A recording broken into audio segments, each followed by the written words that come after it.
How lovely, how romantic. How Thank you, romantic. Emma and Ben, for really... For jerking some tears. No!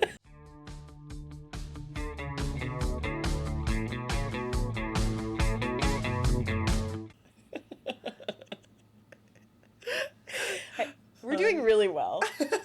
Just to preface. Super well, yeah. Vibe, it's a good Sunday vibe in here. Fine, we'll tell you what day it is, but not what time of day. Yeah, you'll never know. Not with the courtesy. Jeeves earlier was like, I just don't like them knowing what time of day it is. Them, the stupid heads. Our 17 YouTube subscribers. Say stupid about what time of day it is. But it is Sunday. It's Sunday of a gorgy weekend. Yes, it was a perfect weekend. It's been a couple of... You've had a banner run at it. I had a banner run on weekends. Yeah. And it's been a couple weekends since we connected. In the On space. pod. In the Goop studio. In the Goop studio. Yeah. I might be looking a little different. I might have like a glow about me. And that's because I am a 2D award winner for the 5th year running. Okay. Yeah. Can I talk a little bit about the 2D? Please. So, group of friends from college, there's an extended group of friends who we do a yearly award ceremony. Yeah. Molly has been nominated actually twice. Actually once a winner, I think. You did win. I've never attended. She's never attended. She's always, I won? The first year, the trolley year. Actually, you've been invited 3 years now. She did win 1 year, yeah. I'd like to thank the Academy. Yeah. So, it's just a little group that gets together, and we have a little awards ceremony every May or June, typically. It's called the Tootie Awards. It's named after Tootie from the film. Thank God, Meet Me in St. Louis. There's a character named Tootie, and I won't. How long were you gonna be able to vamp that? The film. Maybe you've seen it. I could have got another 10 minutes. But I won't explain the lore behind that because it's too complicated. But we do, every year, 2 members of the group are the committee, and they get to pick the awards for everyone. And it's kind of like, Jupes described it this way to someone recently. It's like a superlative. So it's kind of like a referendum on your year, what happened. And we've been doing it for 5 years now. That's so impressive. Which is quite remarkable. Seriously, yeah. Yeah. And it's the kind of bit that's like escalated with each year. Right. So, like the first 2 years we rented a house and did the awards, sort of upstate.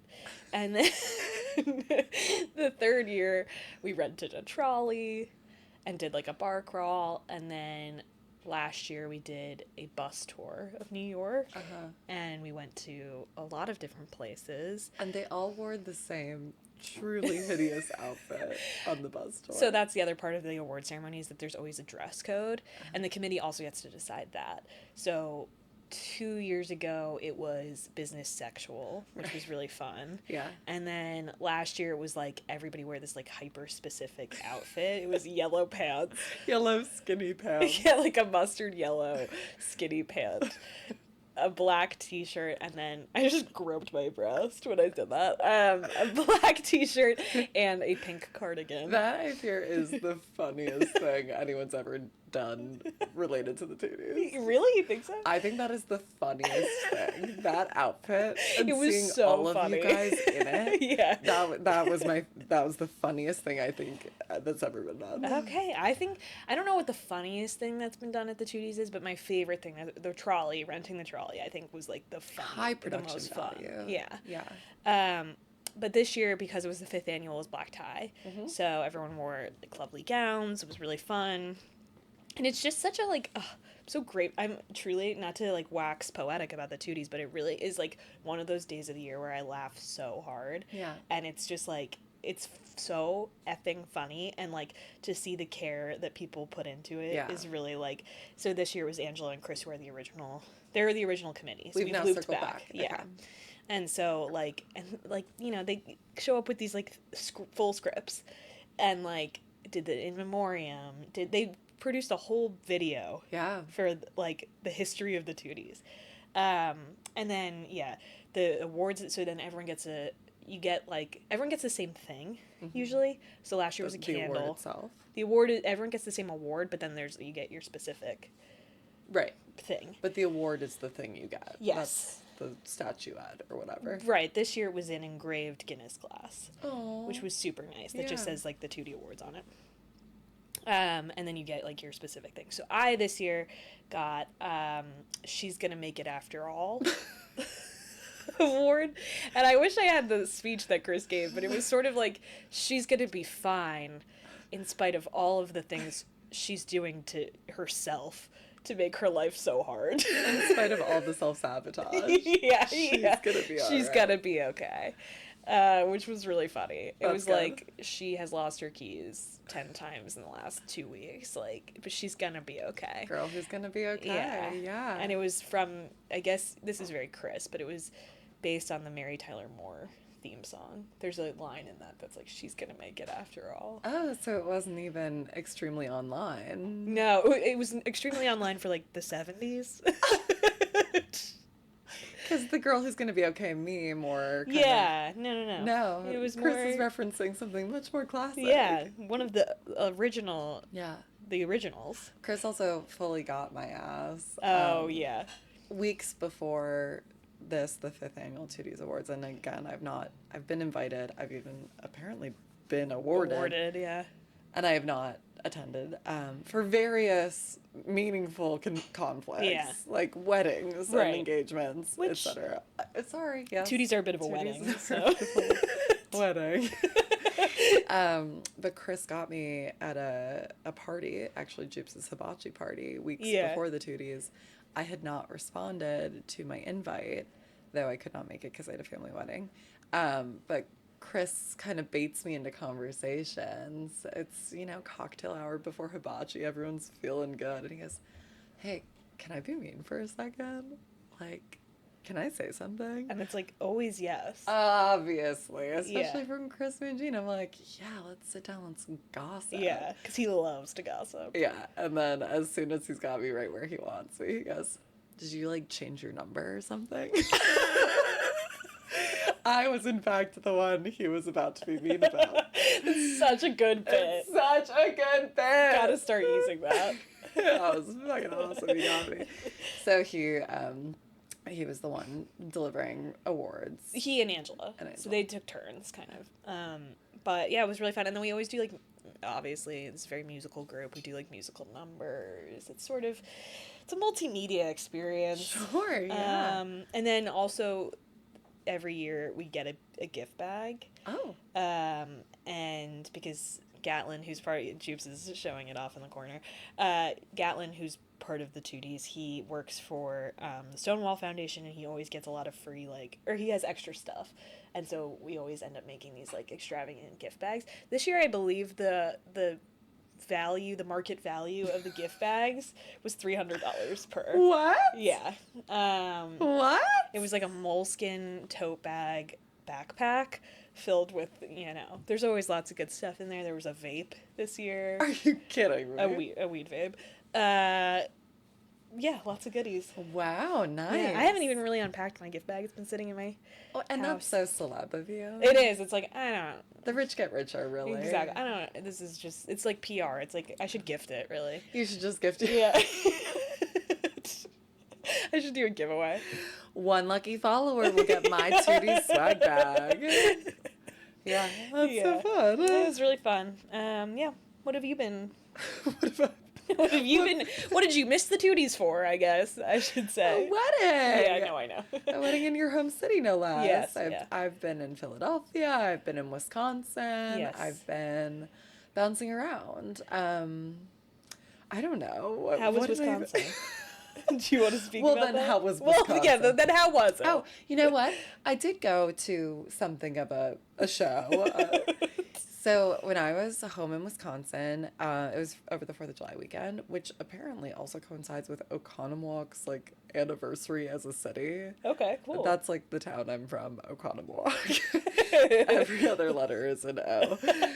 And it was celebrating its 150th anniversary. Well, wow. As a city. So Oconomowoc, it's like about equidistant between Milwaukee and Madison. It's like lake country, but you drive even like 10 minutes west. It's like full farm. Like we're talking. It's one of the most beautiful places I've ever been.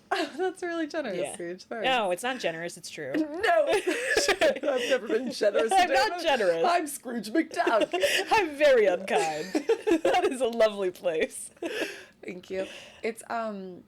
It's like main thing that it's really leaning into, because the Oconomowoc Chamber of Commerce has been active. Like they're trying to do something in the past decade. Okay. They took over a storefront on Main Street. Is that really what it's called, Main Street? I think so. This place is like idyllic, like middle America. Sorry, is that okay to say? I'm not from there, so I feel like I can say. But it's like it's its own kind of like a slur out of your mouth. I know, it's coming from like Middle America. Yeah, Middle America didn't sound right From coming out of my mouth. Coastal elite. Which seemed weeks ago unrelated to anything we're talking about here. It said, I'm from the main fucking line. That's mainline Philadelphia. Famously very bougie. Yeah, out of context, that makes me sound like, well, even in the context, I was being an asshole. I'm from the main fucking line. Talk to me nice. Yeah. So Oconomowoc, different, and Middle America, Yeah. sure. I meant it as like it's like the most like platonic ideal of like the Midwest. It's beautiful. Paint a sweet magnolia Right. picture You're right. of my upbringing. You're right. I'm just gonna shut up. Well, no, now I'm gonna validate your take, because the Chamber of Commerce in Oconomowoc has been going so heavy-handed with the weirdest claim to fame. That the Wizard of Oz, the movie, made its global debut in Oconomowoc. I've now looked into it. It is true, but it was a simultaneous debut. It was not exclusive. So it was like in like 3 different cities across the country. They showed the movie for the first time. Yeah. Oconomowoc happened to be one of them. And now they've made it their whole fucking thing. Yeah. There are statues on, again, Main Street. Yeah. I've taken pictures with them. Yeah. And they're multiplying. They got ready for this 150 block party by adding more statues. Now you're just walking around, Toto, yo, the wizard. And they did a yellow brick road. Okay. And no. Yeah. You've wrung everything you can from this corn doggy dog motif. It's enough. But they celebrated 150 years of Oconomowoc on like the Saturday of 4th of July weekend. So my brother, my dad, and I headed downtown to Main Street. Yeah, we know. to just see what was up with that. My brother Jack goes catatonic as soon as we went by sea. Okay, yeah. Oconomowoc, it lays between 2 lakes. But yeah, we got off the boat, and as soon as Jack's feet touched ground, he has his hat pulled over his face. He's like, why did I let this happen? He kept saying, I'm worried I'll be recognized by someone from my past. What? And what's happening in downtown? They've closed down Main Street, especially there's a 4-way stop sign. Shut that down. They put a big stage in the middle of it, and there's a guy just singing his fucking heart out to a crowd of 8 people in the middle of Main Street, going, just shaking their little booties. Oh, all right. At probably 1 p.m. It was one of the weirdest things. It seemed like nobody was having fun, but everyone was there to like watch each other. Jack was right. We were all being surveilled. Really? It was a place to run into someone from your past. So a wicked person from your past. Yeah. Notably, my mom and my husband were not with us because they woke up and said, yeah, we're going to Milwaukee. We're going to Potawatomi Casino today. So they were kind of doing their own thing on a sunny and beautiful Saturday. But yeah, it was very fun. It was a weird vibe. Yeah, there is something like again, I feel like I can't say this. There is something slightly like Truman Show about Main Street specifically, where you're just like, this is like almost like too, like it's too beautiful. It's like, it's too. It's perfect. It's a little but perfect. It's not, yeah. I'm addicted to adding Toto to the to the lineups of statues. Toto. Yeah, we added a Glinda as well. So now they're kind of playing into the Wicked, it seems. I think so. Yeah. I think so. They're going to be ready when part 2 drops. Oh, yeah, I'll tell you that. Yeah. We all should get ready. Still haven't seen part 1. That's so crazy. Yeah. It's really good. It's like really good. I bet. Yeah. I'll see it. You better. You better. Well, that sounds really nice. I too kind of had an idyllic 4th of July. Yeah, you did. I had like what I'm calling like my best weekend ever in suburban Pennsylvania. I like didn't. Would you call it the main fucking line? Yeah. I like didn't really have plans for 4th of July because everyone was like going somewhere or doing something. I was like, okay. And my parents randomly the week before called me and were like, we're going to Ireland next week. We're one of those people going somewhere and doing something. Yeah. So get used to it. And this is just so out of character because in the 30 years that I've known them, they haven't left the country. So they booked a trip to Ireland a week out. And just said, yeah, we're going to Ireland. And like as if that were the what most of it? Yeah. normal thing that they've ever done. Right. So I was like, I guess I'll go like house sit. I'm winking. Their suburban house in Pennsylvania, because I can use their car and I can just. I've never been alone in that house. I have How weird 3 is that? siblings. Yeah. And 2 parents who are always home. Yeah. I've never been alone there. Yeah. So I was like, let me go enjoy that. And I show up. They turn the AC off, and I'm like, could you get it back on? Well, yes, because I'm the youngest child, and I like know. Yeah. I know how that house. You're I know. IT guy, yeah. AV I like, guy. and I went downstairs. I was like, I was HVAC. playing with it. I actually that's the I didn't know how to turn on the AC. I was like, because that's something my dad never has let me touch ever. Of course. I'm like playing with the thermostat and I was like, oh, it's not going on. I was like, I wonder if there's like something in the basement that I don't know about. Yeah. So I go down to the basement and there's this like clearly like HVAC device. Uh-huh. And there's just a light switch next to it. And I was like, what's the worst that could happen? And I just hit it and we were good to go. Hell yeah. You know that house like the back of your hand. You know, there's just, it's like, we're connected. Right. Monster House. It's Monster House and I'm the monster. But yeah, then I went to fireworks with Julia and her mom, which was really nice. There was a man who honked really aggressively at us, and Julia gave him the finger. It was good. Really awesome. Very good, yes. And the next day, earlier that day, sorry, I forgot, I went to the public pool.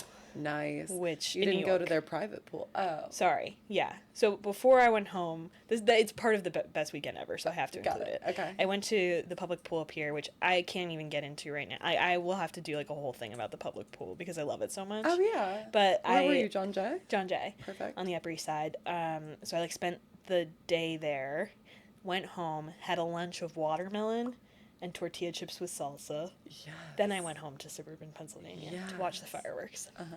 Then, Saturday morning, I woke up early for me, 8:30. Sure.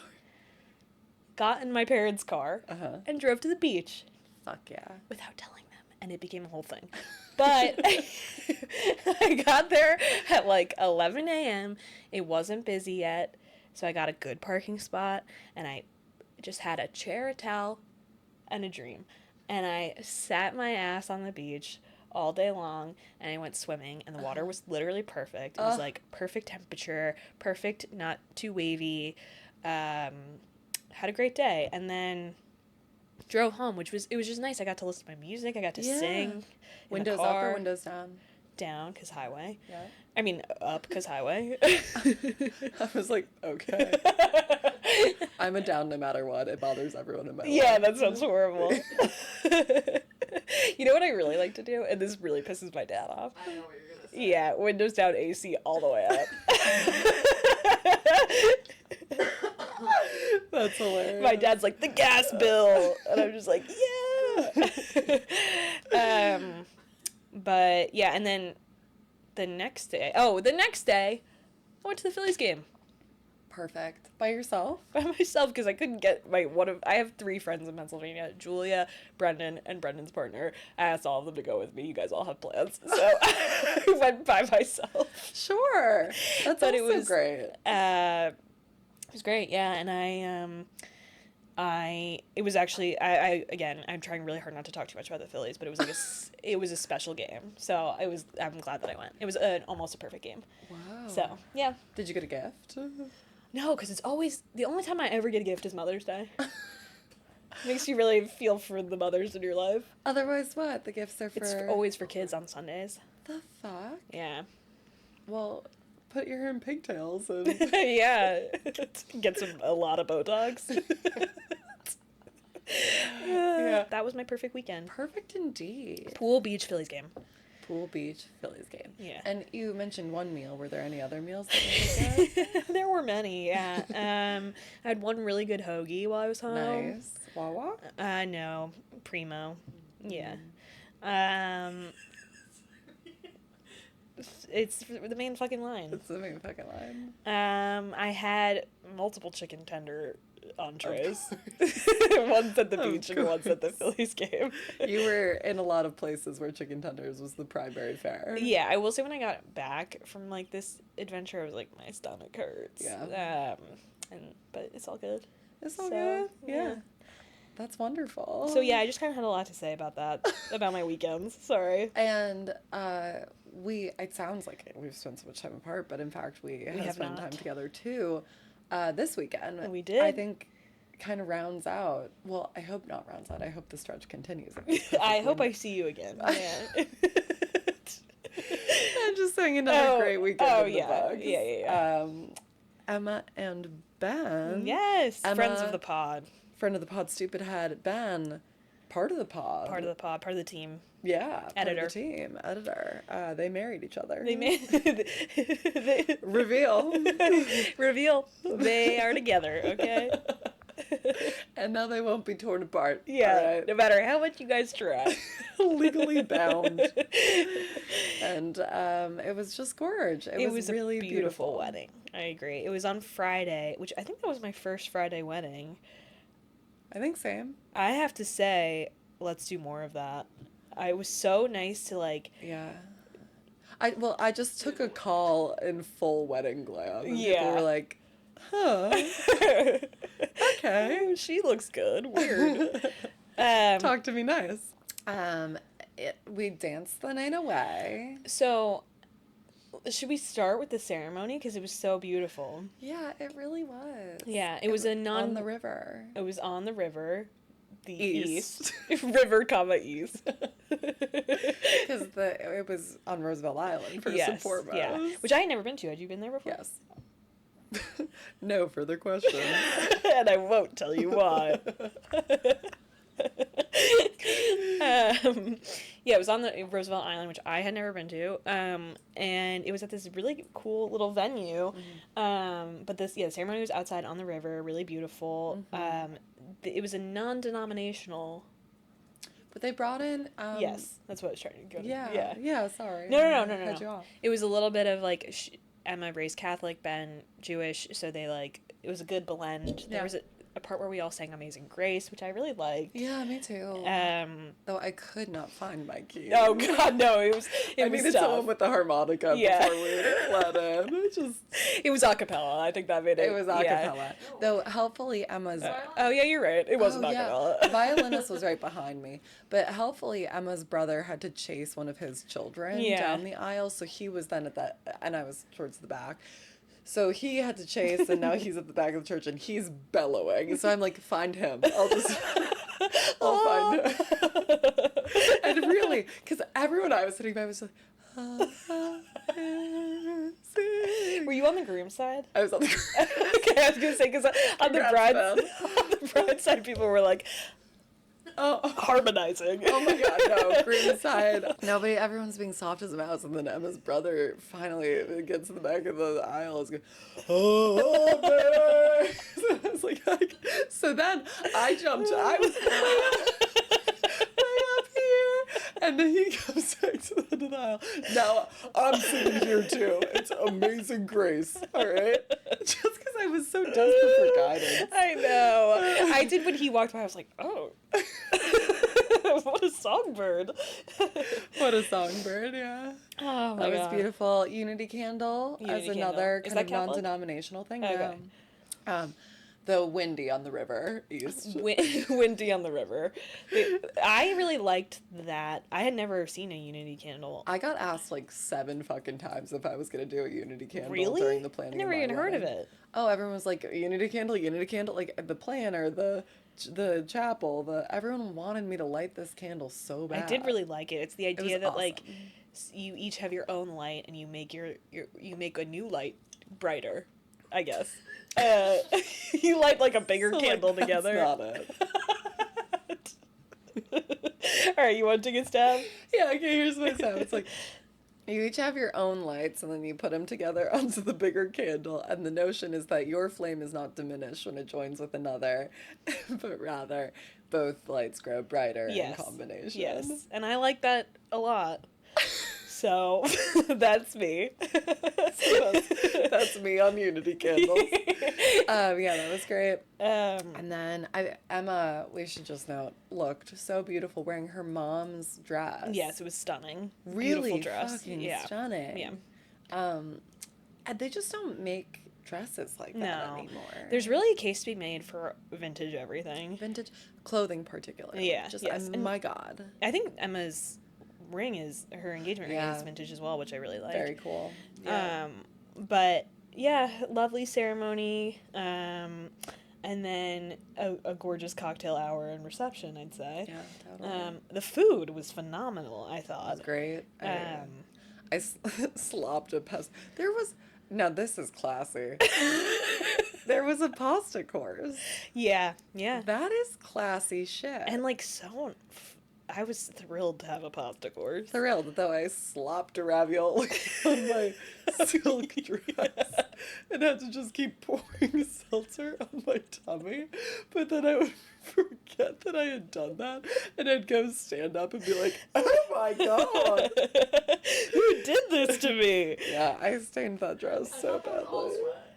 Well, that's the other problem. So the outdoor ceremony, again, on the River East, was at like the most gorgeous time of day, but a famously hot time of day as the sun sets. I should say it. I was sweaty. And I was wearing just a plain silk sheath, and she looked stunning. She sweat through that in about a moment's notice. Yeah. So when I stood up from the ceremony, all the rest of our friends were on the bride's side. So they all have the perfect vantage point to look across the aisle at me, and all I could see on 3 different faces this. Just agog. She's looking aghast. Yeah. Yeah. And it was all 3 men. Oh, before they got their faces schooled into... Here's the thing. Men just don't want to believe that women sweat, piss, and shit. Yeah. Okay? That was crass. Yeah. All right. And we do. We do. Okay. I took, total aside, I took Iman Shima, not a friend of the pod, probably. I don't know if he listens, but I first name, last named him, to a Pilates class once, and he left, he goes, so you're a sweater, huh? And I was like, yeah, I guess so. Yeah. He's like, we were the only 2 in there really sweating like pigs. Oh my God. Every time Jupes and I talk about this all the time, like in workout, like I sweat so I'm a sweater. I'm a sweater. Yeah. I'm always wet with sweat. I think that's a healthy way to be. Yeah, I'm sure, I guess. Always wet with sweat. Maybe I wonder, maybe I should do an experiment where I finally drink water and see if that like affects how much I sweat. No. Yeah. Experiment's not worth it. I kind of agree, because then I have to drink water. Terrible, really. But yeah, and then I just thought I really liked how the reception was organized, where they did like all the speeches, yeah, the eating, whatever. Also, all speeches are just my favorite part of weddings. I'm sorry. Oh, totally, yeah. I just love when people are doing writing exercises and saying them out loud. And then it was like I think 2 hours of dancing at the end, or an hour and a half. Yeah. I don't know. But then we moved to like the dance floor, and it was like, okay, now we're dancing. Now we're dancing. And I think Emma pretty much entirely curated the playlist for the dance floor, and it was so perfect. good. It was perfect. I mean, every the new dance song floor stayed I was like, full. yeah. What am I gonna leave for? Yeah, I was so sweaty. Oh my god, I saw pictures of myself at the bar afterwards. My hair's soaking wet. Oh my god, I like a drowned rat. Yeah, a drowned rat. Yeah. Anyway. My only regret, not making better use of that dessert table.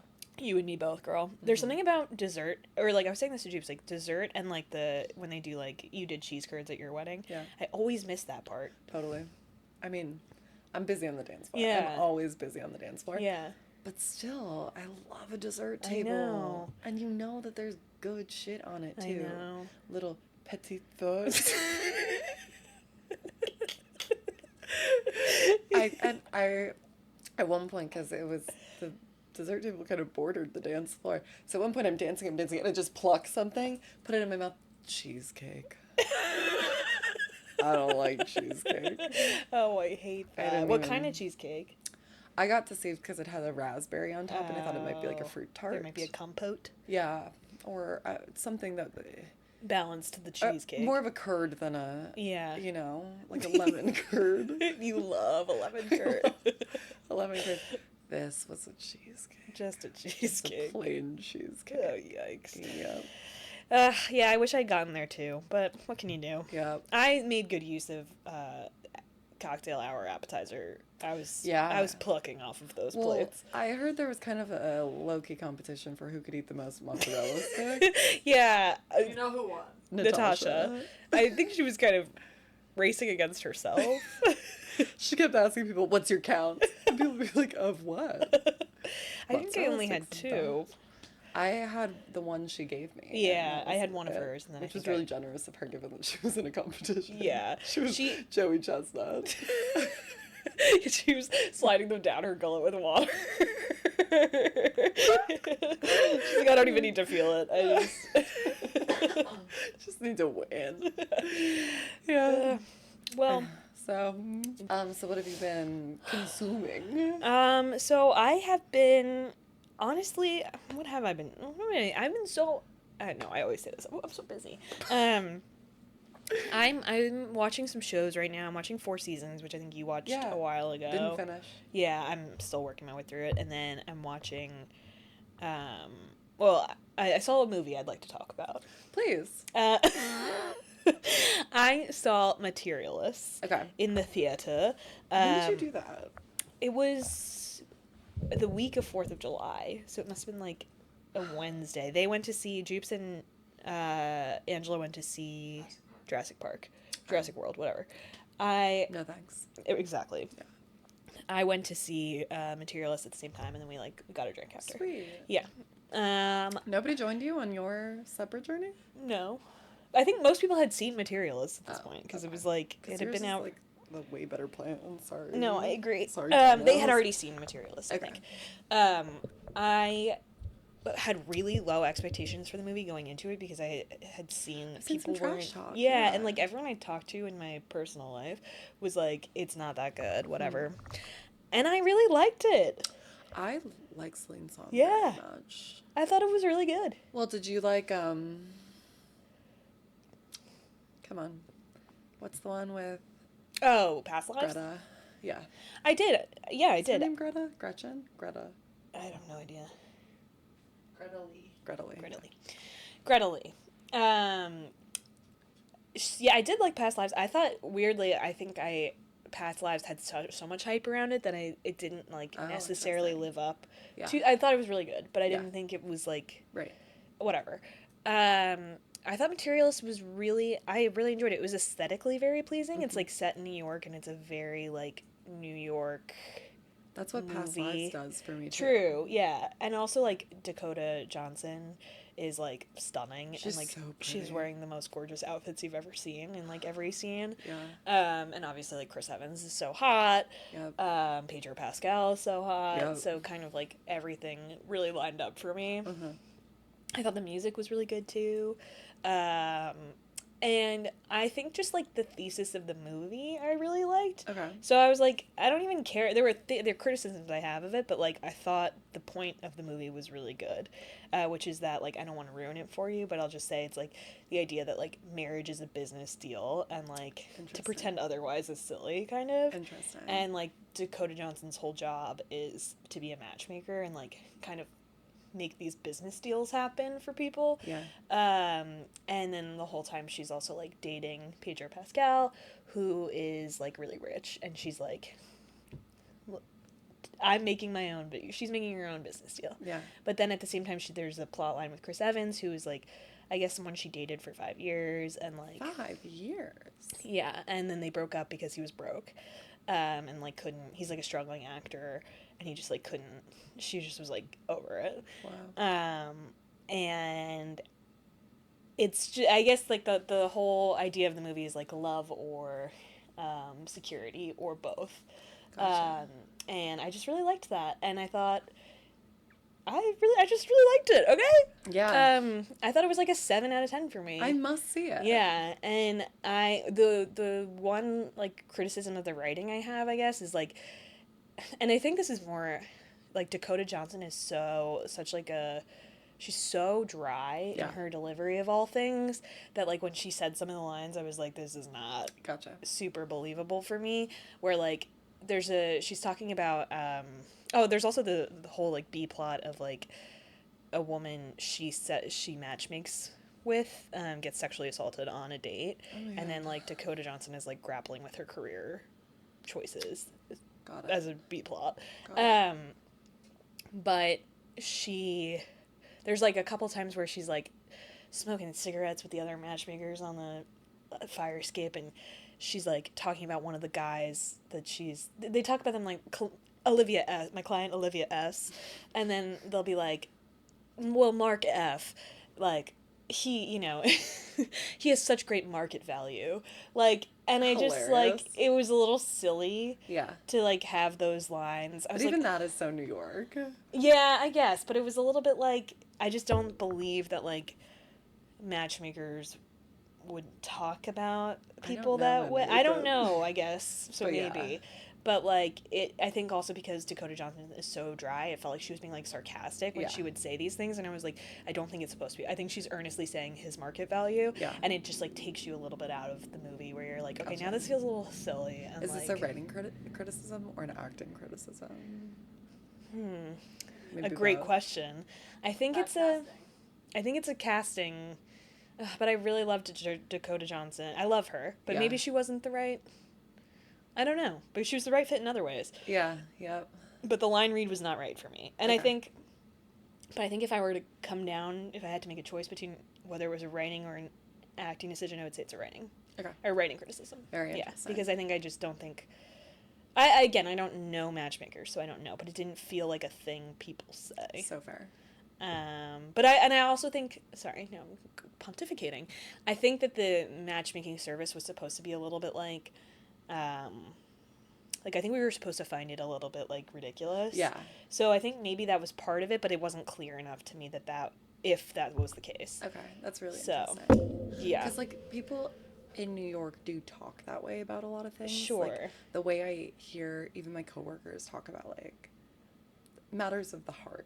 Yeah. But they'll apply like business school frameworks to it, and I'm like, that's true. That is a very New York thing, and then it is often very ridiculous. Yeah. Like, it's like if we were overheard right now, we'd become a meme on the internet. Yeah.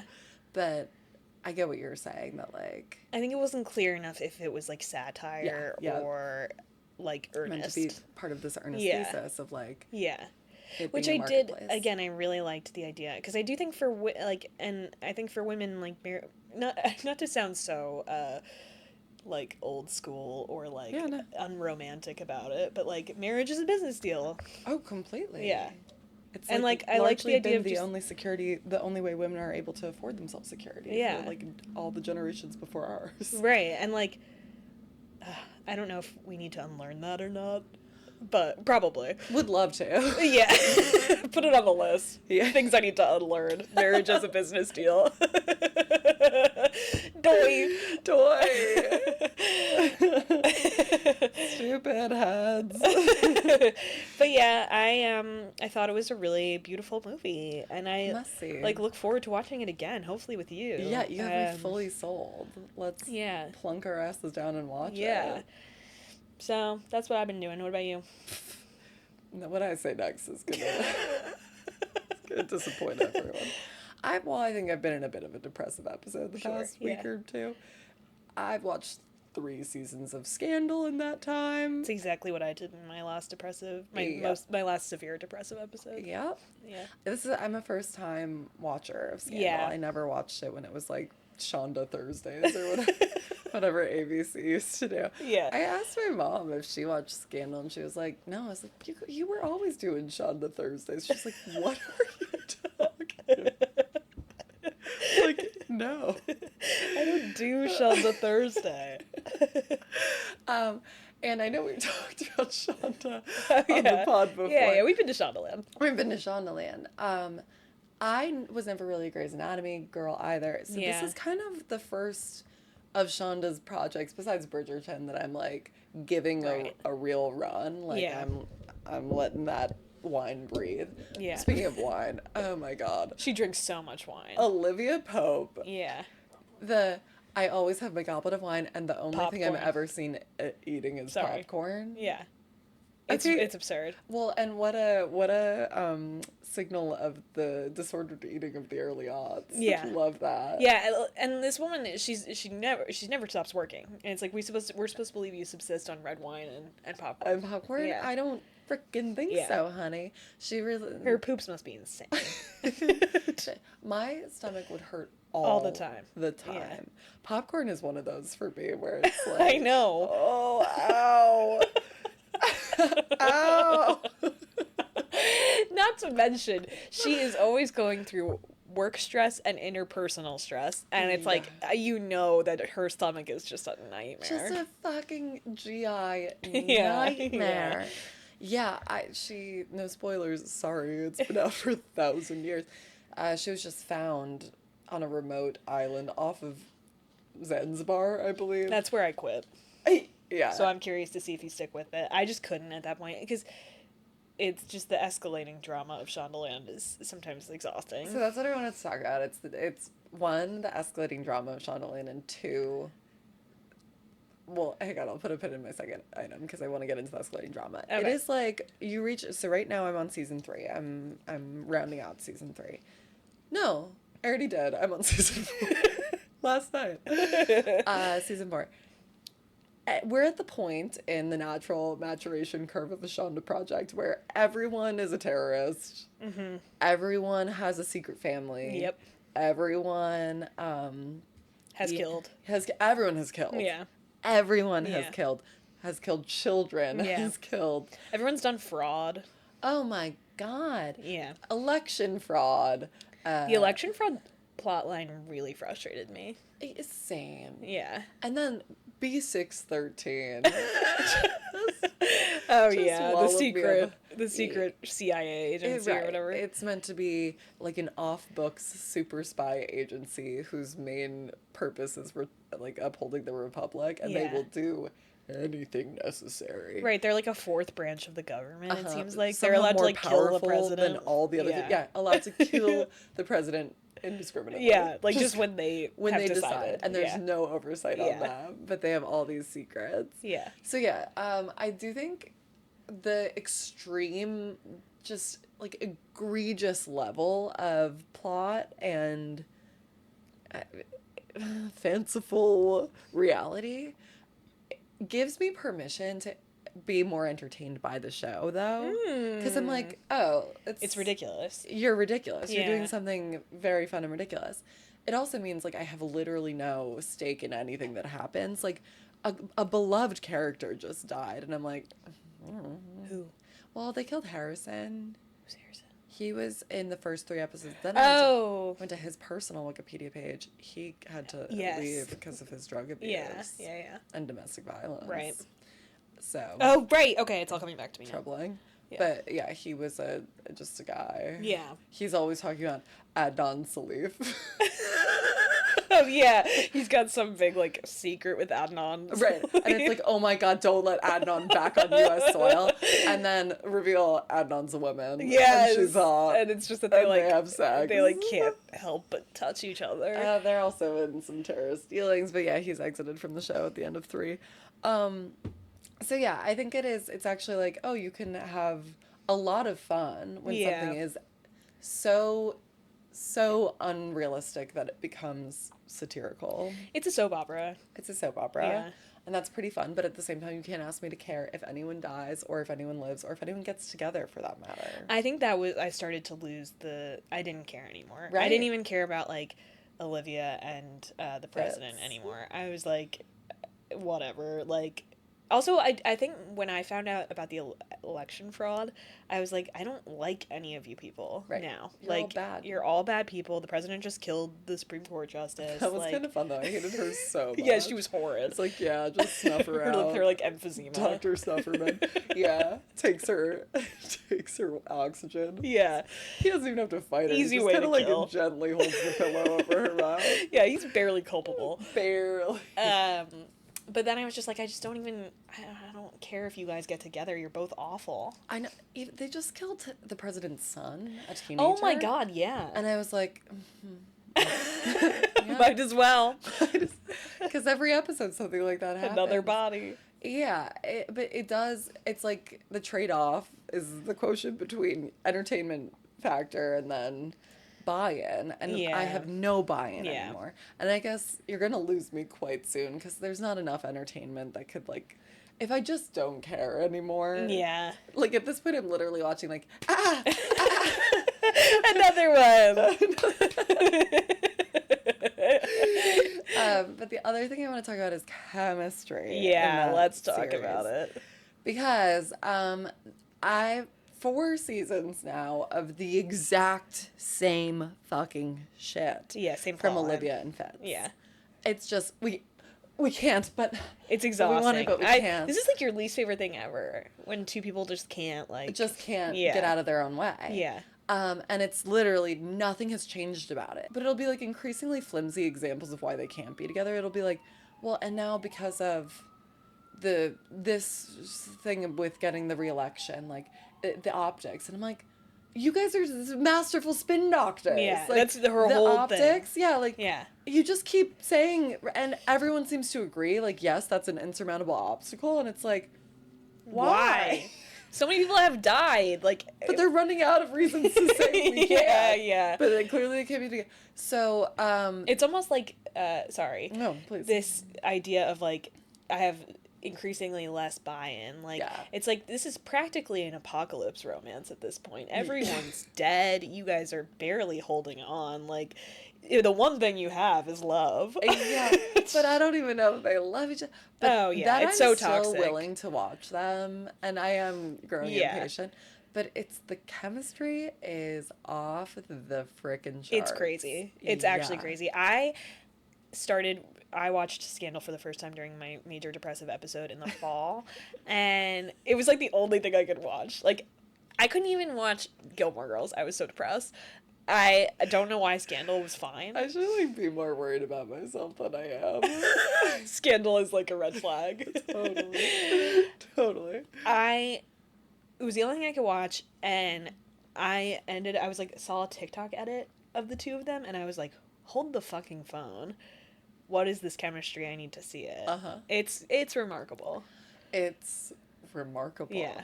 And then I was trying to examine it for, like, writing merits. I don't think there are any. No. I don't think it's... No, it's that I think that maybe they've had sex off screen. I kind of think so, too. Or, maybe not. It's maybe just that they would. They would if they could. Yeah. Because I really was like, is there something about the way they're being forced together or the way they're being asked to talk to each other by the script itself? Yeah. Like, is there a way to replicate this on page, basically?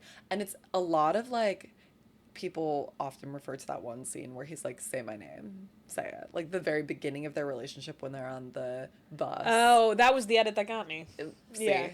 And she's now just started working as his campaign manager. He tried to fire her because his immediate attraction to her was so strong. That did it for me. I thought that writing was actually very compelling. Yeah. Of like they as soon as they meet, he's like, you're fired. Yeah. And she's like, what the hell? Like, I'm really good at my job. And he was like, I literally can't be in the same room as you.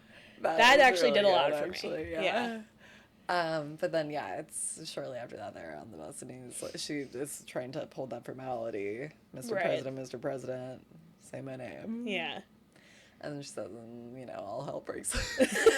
But it does seem like, for the most part, it's just him saying, like, say it, or, like, do it, or don't do this. It's very commanding. They're so fucking toxic. I think it's part of the chemistry is that both characters get off on the fact that they can't be together, and totally. It's like you guys are so fucked up. So fucked up. Yeah. Yes, I've been watching a lot of sketch. Yeah. But not a lot, I guess, that's going to be that helpful towards the writing. But I think it's good to have, like, even if you can't replicate chemistry with, like, writing, it's, like, good to, I don't know, have that almost, like, models visual. Of what works. Yeah. And he is so hot. Let me just put that out there. Yeah. They introduced a second love interest, a bit of a triangle in Jake. Yeah, he's cute. Now that's like a pretty boy. Yeah. You see him next to Fitz, you're like, get Jake off the screen. Yeah, like, this is pathetic. Let the real man talk. Yeah, Jake is like Jeremiah. You're so right. Now I get it. Okay, wait, total quick aside, but you've been Justice for Jeremiah, and I've been saying Jeremiah, you will rue the day. I think you'll rue this day. Jeremiah, the cast doesn't like. I've been seeing edits on TikTok. Cast doesn't like Jeremiah. First, I'll just lead you in on this because they're doing a lot of promotional material. Like I care about the cast not liking him. They're doing a lot of promotional material because the third and final season of Summer I Turned Pretty happens in like a week. Yeah. It's like, oh my god, I'm so rewatch. But in a cast interview, someone asked them like, okay, the series has a famously great soundtrack to it. What song would you pick as the soundtrack to your relationship or like your character on the show? And Belly, whoever, I don't remember her name. Yeah. She picks a Lizzie McAlpine song. Cool. Immediate taste. Very cool. Taste. Turn to Jeremiah. He goes, can't even choose a specific one, just goes, something off of Benson Boone's latest album. That is so Jeremiah. Yeah, you're right. That is so Jeremiah. And everyone hates him because he's Trumpy. Oh, you're right. I did know that. Okay, I don't like the guy who plays Jeremiah. I don't stand that guy. I'm just saying. I think people are a little too hard on his character. I have a picture of him in your locker. His eyes. No, I'm just kidding. I do think he's like creepy looking, for the record. Yeah. I just think that like his character is not a bad person. I don't know why people are so much more on the side of the other brother. I don't get it. Because he's he is hot. Brother's hot and Jeremiah's repulsive. Yeah, okay, fine. You got me there. But I just think it's like he didn't whatever. You know what? I'm not gonna defend ugly men anymore. Yeah, hell yeah. Anything else you've been dabbling in? I'm reading Wild Dark Shore. Shore? Singular. Okay, I'm reading Wild Dark Shore by Charlotte McConaughey. It's our book club book this month. When is book club? You're hosting the... I gotta call the roast. Molly's hosting our... Molly is hosting the next book club, and she just asked when is it. It's Christmas in July. Yeah, Christmas Eve. Yeah. Sexy Christmas in July. Sexy Christmas in July. But it's apocalyptic, sort of like it's like the world is being affected by climate change, and like this family lives on an island off of Australia, I think, probably close to Antarctica. Yeah, and it's like they're overseeing this like seed bank to replenish Earth's living things, and this woman washes up on the shore. It's weird. I like it. I don't know if I like it, actually. I'm finding myself not wanting to, like, pick it up, which is odd, because Jupes was like, you're gonna love it. Well, I loved it. Jupes loved it. And Jupes I do... likes boy stuff, though. I did say that the other day, that Jupes has the taste of a boy. But what I do like about it is that it flips point of view, like, every chapter, pretty much, between... Oh, I normally don't like that. And it's, like, 5 different characters. It's, like... I think it's done well, though. Spare me. The woman who washed up, the dad, and then the 3 kids. And it flips... Actually, I think the one kid, you don't really get his perspective, because he's, like, little. Yeah, you do. Oh, you do? Okay. Is there no mother? The mother is dead, and her name is Claire. They say she was beautiful. Beautiful. He can't get over her. Interesting. Right. Yeah, each perspective is written really differently, which I admire. Yeah, like, it's right. like you can really, like, she drops into each character very distinctly. Yep. So it's different. That's cool. And yeah, we should do an exercise like that. oh, that'd be cool. Yeah. I also I think this is true. I'm not sure. I think there's a daughter, and hers is written very differently, which I think is interesting, because you kind of get the sense that, like, her dad no one really gets her, and hers is very, like, kind of hard to follow. So I don't know. I feel like she's doing something, and I appreciate it. Yeah. But more to come on whether or not I like it. Okay, cool. Yeah. Wow, I'm very intrigued to get started. Yeah, and it's like a small read, so it's small. I've been bringing it to the pool. Nice. Very nice. Yeah, we'll see. So you have a physical guy? I have a physical guy, yeah. Huh. Just a choice I made. Like, I have it on my phone. I guess that's my commute this week. Yeah, there you go. Beep, bop, boo. Anything else you want to cover? Yes. Okay. Are we keeping you up? You're just kind of keeping me from scandal. Could you put it on for me? The only other thing, and this is so upsetting, again, in a bad mental health place, but I put on an episode of Lena Dunham's triumphant return to serial television. Yeah. Too Much on Netflix. Yeah.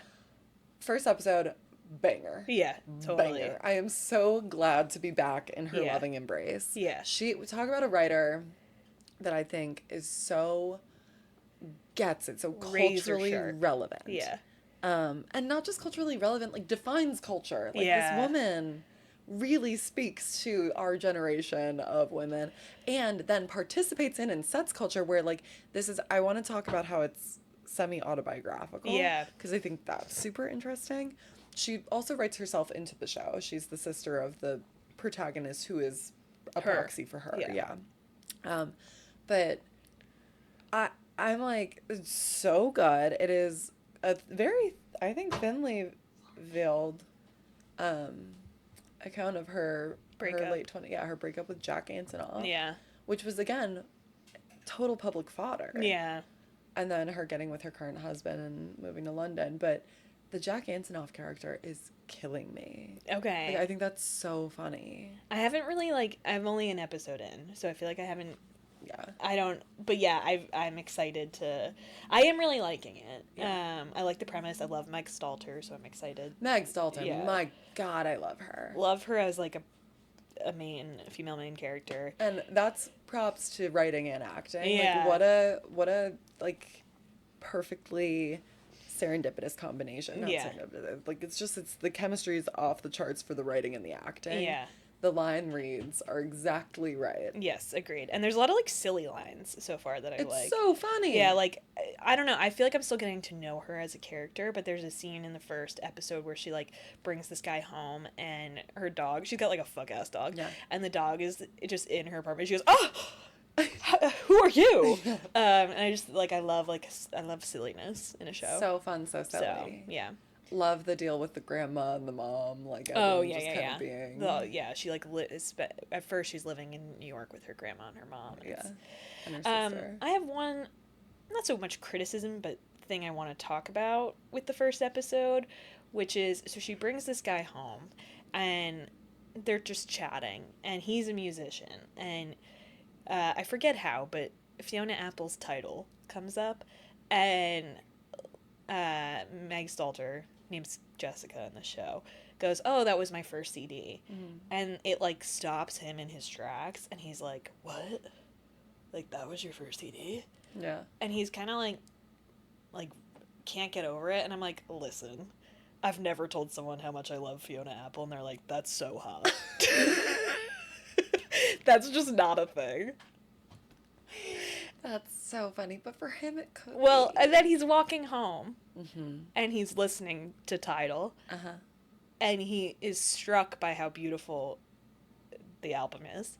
And he fully, because he rejects her at first. Yeah. He's like, I'm dating someone. He leaves, and he's listening to the album, and he fully turns around because he's so struck by how beautiful it is, and returns to her apartment Yep. to hook up with her. Men are not affected by Fiona Apple the way women are. No, I totally agree with that. And I'm having trouble with that. And it also, I hate to be critical. Right. It feels a little MPDG to be like, oh my God, she likes Fiona Apple, she must be interesting. Which, Yeah. listen, I do believe that. Yeah. But, like, I don't like it from a man. I agree. It also, okay, so my interpretation of that same Okay, yeah, I would love sequence to. of events was, I'm really hung up on the autobiographical nature of this project. So I read into it. I think Jack Antonoff is probably someone who was so obnoxious about taste in music in their relationship. I kind of believe that in Lena Dunham's own life, it was being appreciated for her music taste, or like actually like that felt so different from the way she was treated by her previous partner. Interesting. Okay. Like, I think it's her writing kind of like A nod justice to for her own taste profile and, you know, whatever, because I think she was probably made to feel stupid or small about it in her relationship with Jack Antonoff. But that's where I'm like, my read of this show is so close to my read on her own personal dynamics and history that I'm having a hard time. But I agree with you. I guess I didn't like how it feels to me like it centers men in that, like, like a little bit of like, oh, now that this man thinks it's cool and interesting that I like Fiona Apple, like, it's somehow valid. Yeah. Which I don't know if that might be like a shallow take of it. No, I think it's a good take. Because I don't think Lena Dunham, I feel like she's actually a very feminist writer, so I don't want to, like, I might be missing something, but I just didn't. And, like, it is very validating when someone likes your music taste. So, like, that. Especially if you've been made to feel like, yeah. Yes. So, I don't know. Maybe I'm reading it think, incorrectly. I think your read is right. Yeah. But I also wonder if it's a self-aware read. Exactly, which is what makes her such a good writer, is that her writing is painfully self-aware. Yeah. So actually, wait, maybe I've come kind of around on this, where it's like... Because I think you're right that it is an ugly... It's ugly, framing. Yeah. But that's her whole thing. That's why I could never finish Girls, because I was... too much. I watched an episode and then I had to put on Scandal. But I was like, oh, I love this. I mean, it's this incredible. Is a great project. But I just, at a certain point, I was like, this is too painful. I can't. At this current juncture, yes. Yeah. That's kind of all I've got in the way of culture I've taken in. Same. I want to do a deeper dive on Too Much once we're finished. Yes, but I'm glad we're in the same spot right now. Yes. Let's keep it that way, huh? Yeah, let's co-watch, if you will. Yeah. Let's do that. Okay. So shall we get into the exercise? I think we should. Okay. Okay, so yeah, we need to write, all right? Yeah. Let's just preface it with that. We're kind of doing a lot of silly things to avoid writing, and that's just where we're at. It's summer. Yeah, but we are also doing meaningful thinking about writing and the project. The work. So for this week, we decided to each sort of design the cover for our novels. Take that as you will. It's a visual exercise. It's a visual exercise. Which is important. And having, like you were just saying, with the scandal of it all. Should we talk about Scandal again? Yeah, we need a word count. 3 minutes since Molly mentioned scandal. But, I'll put a buzzer in it. like you were saying though, like knowing what it looks like is a really important Yes. grounding for developing the writing. Like, Yeah, whether that be the characters or the setting, whatever it's... yeah. The Yeah. chemistry, like this is what that couple Yeah. would look like in my head, or this is what the book looks like. Yes. Having a visual identity, I think, really does help ground the writing itself too. And I'll just say the idea kind of came from my mother, who is An artist. herself, and she was saying that, like, sometimes it's a thing in the art world where, like, before you jump into a painting, you should do, like, a thumbnail of it, like a smaller version of it, and see, like, if it plays that way, it'll play big. Which I don't think that's a direct But thing, I like but it this. is, there's something nice about, like, it's a vignette of your book. Yes. So, yeah. So we did that. So we did it. Do you want to go first? Yeah. Okay. I will. So, so my thing, I had a pretty clinical approach to this. Let me Okay, find love my it. Canva. And I want to say too, I am on Catherine Walsh's email list. I Yeah. don't know. We've spoken about Catherine Walsh on the pod before. She is an Irish romance author. Who we love. Contemporary romance author. Yeah, who we love. Yeah. And her fifth book is in production right Yes. now, How to Write a Love Story. Yes. And she blasted out an email to everyone saying, the covers, plural, are ready. And she had really emphasized, so it's 2 different color covers. Where's this email? I feel like I have it. And you can see there are like slight nuances to it. Yeah. But what's interesting in there being 2 is it's to fit marketplace-based preferences. Very interesting. Because, like, these are both traditionally published. They've got the might of a large publishing Yeah. firm behind them, and they do a ton of market research, and it's like, covers are ultimately commercial. Yeah, I mean, like, look at how, we've talked about this before, look at how similar they are in the U.S. I'm assuming these are, like, different countries. Yeah. In the U.S., it's so, like, they all look the same. Yeah. And, like, it's so psychological where you'll be like, oh, that's a good book, or, like, that's a trash book. Right. So, Yeah. like, I kind of was thinking of it in that way when I was working Okay, through it. cool. Love it. Because, right, that's a good book or that's a trash book is mostly, like, associative Yeah. snap judgments where it's like, oh, this looks like this, and so I Yeah. bet it'll be something I like. Right. Or it doesn't. So I started thinking through it in, like, visual language of projects I want to be in the same category as. Okay. The first that I really latched onto was the movie The Devil Wears Prada. Oh, I love it. Okay. Particularly the opening. We'll post these too so you can see the actual images. I think Yeah. Siege did hers a little bit bigger than a thumbnail she's been talking about. But the opening credits to the Devil Wears Prada movie, it's like so iconic to me, so burned in my brain. It's like a bunch of gorgeous women getting ready for Right. their day at the Vogue offices or whatever. Juxtaposed with Andy getting ready in a rather frumpy, basic way. Drab way, yeah. But the, like, glam women getting ready, that's what I want to, like, kind of invoke with my cover. And I also like the color story of those opening credits. Yeah, I love that. Very New York, it's like we're in the mauve-y, burgundy, kind of like fall colors smoky in the city. Yeah. Yeah. But like kind of a cocktail bar. Yes, a little sexy. Yeah. Even. And I like the cover of The Devil Wears Prada, the novel. Oh my god, you're such an artist. She's got a palette. I have a little palette where I picked up some colors. Shit. Okay. So I like that it's back from the, like, early 2000s covers where it was, like, kind of graphic. Kind of like that's very early 2000s. Yes, it is. Typeface. Yeah, to it's me. very like Confessions of a Shopaholic, Yes. like mass market. Exactly. Yeah. Okay, so now we get into my next reference material. Okay. The click books. Of course, we love. The click books were iconic in their Yes. covers. They were predominated by a gaudy print. But An then Argyle, a horrendous a Argyle. horrendous Argyle, or I don't know if that is what you'd call a jacquard. You might.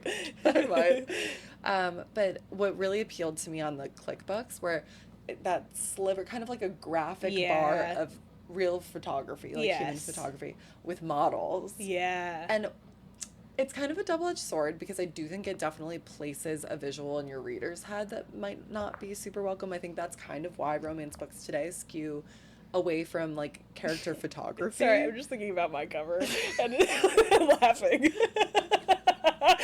Okay, yes, continue. But I always kind of liked it, and as a kid, I was like, oh, like look at these high gloss women. Yeah, like, and I like that it's such a. I'm like, I know what that is. Like, yeah. It's all like Gossip Girl-esque. It's very like, yes. I know this. Right, and I never tried to be like, okay, that's definitely Alicia, and it's not consistent models on the clip covers either, which is that's odd. I love it. I love it. But I want photography to be on my back. Cool. That's a very like that's not a thing right now. I feel like. So then my last reference. Really, this is just such a telling cross section of my own brain. Yeah. It's Philip Roth novels, cool. particularly this publisher's publication of them. Yeah, Philip Roth is one of my yeah. favorite authors. He's a problematic man, but whatever. I really like, it's that same kind of sliver of photography kind of notion where you like have mostly, but here I like it better because it's not an Argyle, but rather a solid color. Yeah. But then I like what appeals to me about this too, and I get that Philip Roth is like someone who's earned his name being the most prominent thing on the cover, but I like that. I like that the visual balance is weighted way more towards the title and the author, and those are also in equal measure. Yeah. And it's like punchy and graphic rather than being like largely like art. Sorry. No. I love it. So those are my three. Very thoughtfully rendered. Okay, so what I pulled together is it's not a good. This is a real just like hack job of those references, but I'm thinking something that's like very graphic text, right? Yeah. Name given, good visual weight too, and then like a woman in a taxi. Yeah, I love it. That's kind of like that's what you're picking up off the shelf. Oh my god, I love this. Thanks. Yeah. What I like about the Philip Roth pull-in is like it adds like a little bit of like literary fiction gravitas which to is it. not what I'm writing, but don't sell yourself short. But I guess I want to look like this is it's a real book. It's a book for adult women. Yeah. yeah. It doesn't have to be a cartoon. I love what you've done here. And what a setup for what I've done. Do you want to say anything else about yours? No, that's all I got. Okay. Yeah. So I am not an artist. I don't have, my brain doesn't like, what I'm getting from this conversation is my brain does not work the same way, where I wasn't thinking at all about like brand identity. I was just like, I'm gonna get some crayons. And I just drew what I thought it would look like. I don't know. I really Which is a really valid way to approach this. I didn't think about it at all. I was just like true artistry. Shut the fuck up. No. I did not inherit, like, I want to be so clear, I did not inherit my mother's abilities. You're a creative. It's not a reflection of your mother. This is not a reflection of my mom. I actually purchased a children's notebook from That's CVS. great. You're gonna use that for your and a pack of 24 crayons. 24. Yeah, and I went to town. I'll say this was my third try. So the first they're on the floor of my apartment. The first one I didn't get the I made the people look insane, and the second one I put the word, the title was way too big. Also, my working title, baseball romance.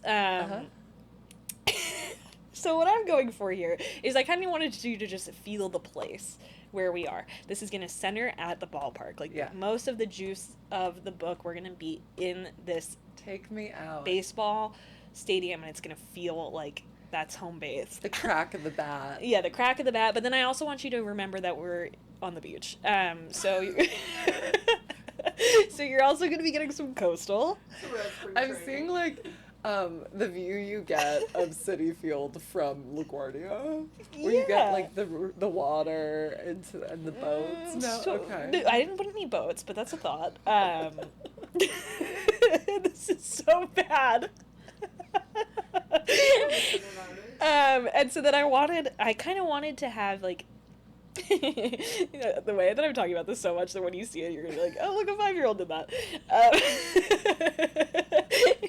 I wanted to put the two characters at the, like, foreground of the cover, and because I want it to be clear that they, like, you can't really see from their faces because their faces are horribly crafted, but, like, I want you to see that there's tension and, like, they're equals but, like, have a lot of beef. Are they illustrated in your mind like Emily Henry, where you can't really see, you don't get any real physical? Oh no, you'll get the vibe. I'm sorry. Okay, but yeah, I wanted it to really center on the location. I wanted you to get the sense of where we are in the country, and I wanted you to get a sense of there being. Where are we in the country? We're at the beach. Okay. Charleston. Okay, yeah. And then I wanted you to get some sense that, like, these two people are almost always at the stadium. They are obsessed with their jobs, and they kind of hate each other, which I don't think you'll get because their faces are really horribly drawn. So I think now I've said enough. It's time to show you what I made with my crayons.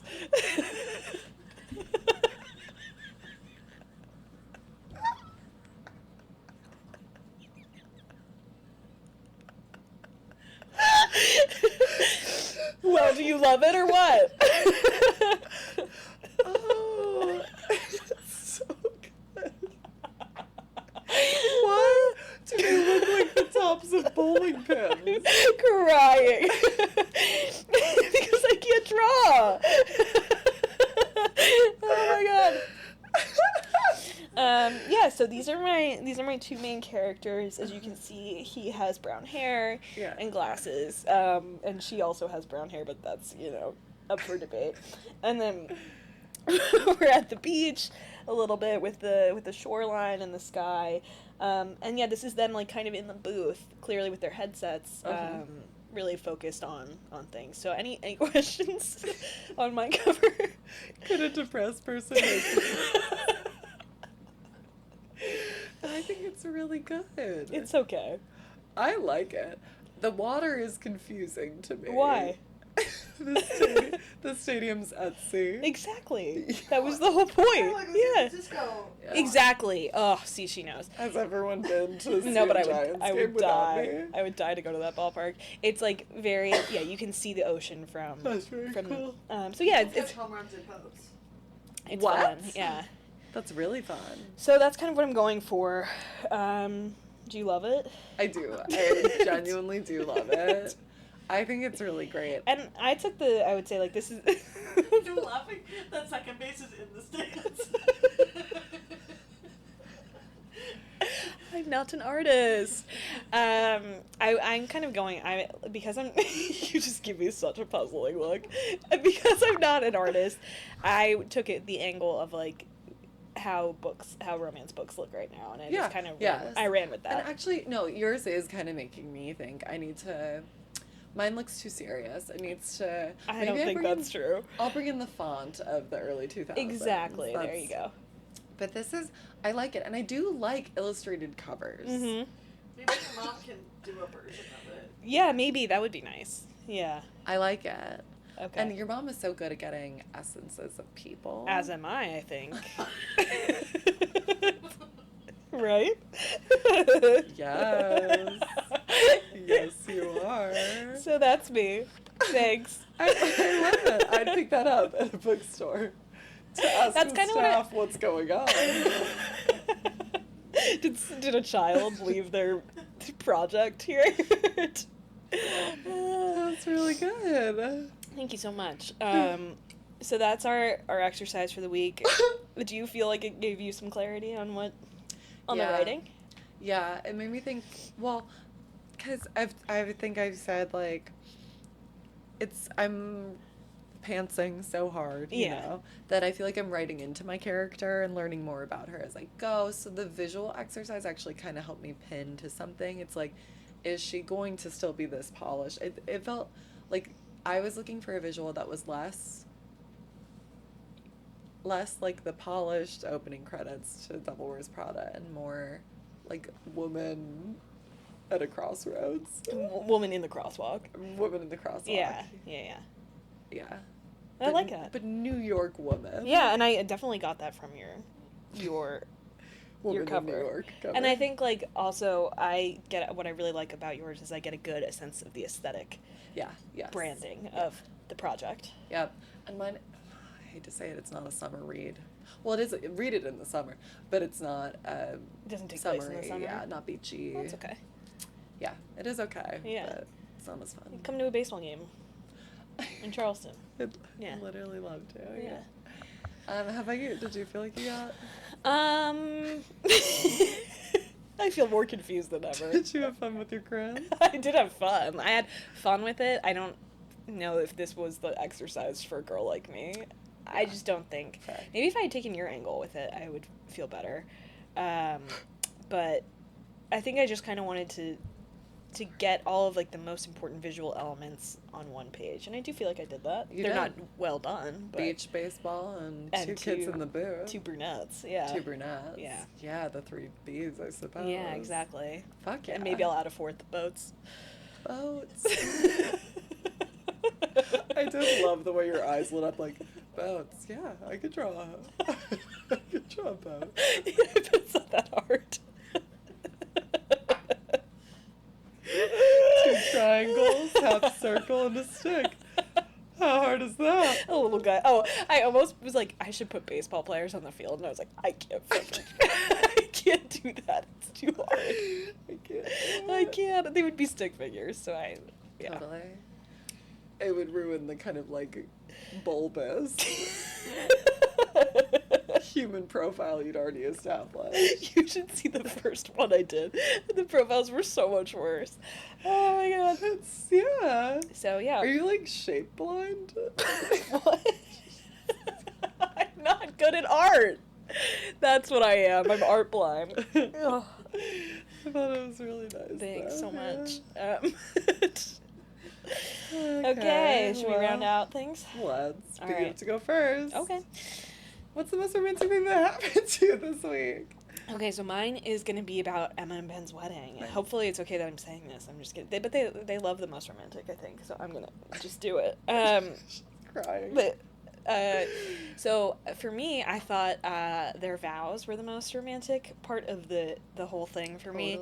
I love Emma, hers were beautiful. Her whole thing was like, I love that Ben loves me, and it has never, like, been unwavering or, like, never, I think the phrase she uses, never played it cool about it. Like, he just tells me he loves me. Yeah. And he does it all the time, like, truly all the time. And then it switched to Ben's vows, which were also so beautifully done. And the first thing he said was, I love you so much.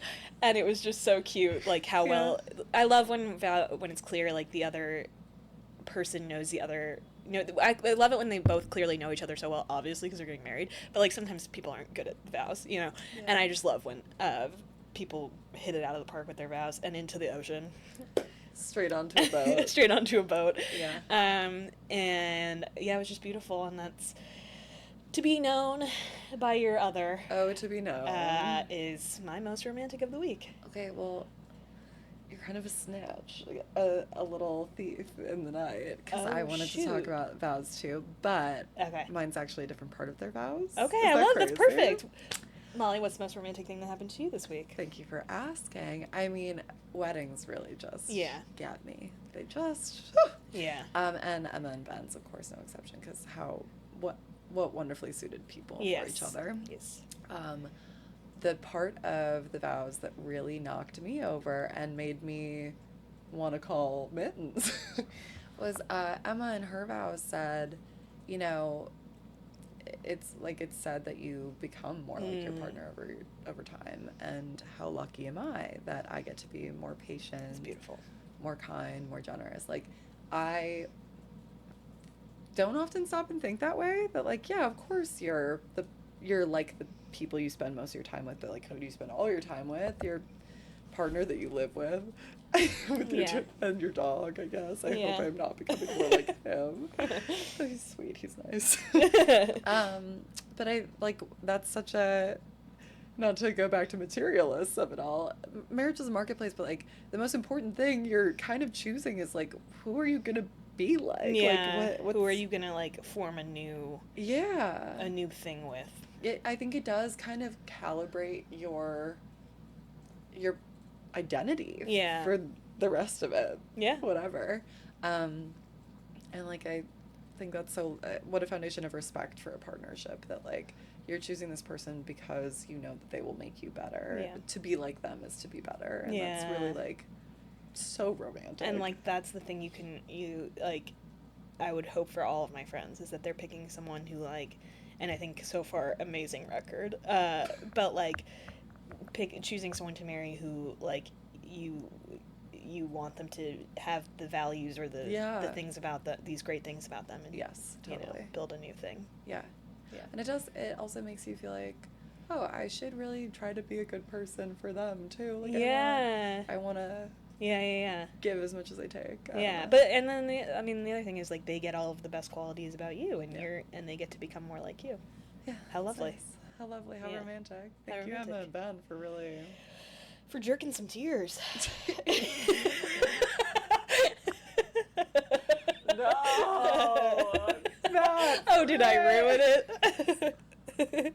Have you said that before? No, but I'm really stealing that from Lord's new album. Jerking some tears. She doesn't say that, but she says, I jerk tears, then they pay me to do it, which I Yeah. love It's that a really line. good line. Yeah. Yeah. Damn. So. Thanks for jerking some tears. Yeah. All right, well. Well, that's that. Bye. Bye.